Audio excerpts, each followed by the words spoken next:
এই সত্য জেনে নিতে সে এসেছিল তোর কাছে, আর তুই বোকা মেয়ে তাকে জীবনের শ্রেষ্ঠ পাওয়া মনে করে ঘর ছেড়ে বর ছেড়ে ভেসেছিলি পথে পথে, পথে ও বিপথে।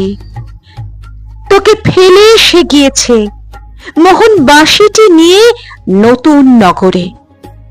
তার যুবতী মোহন রূপ দেখে মুগ্ধ হয়ে আবিশ্ব ভারত আজও।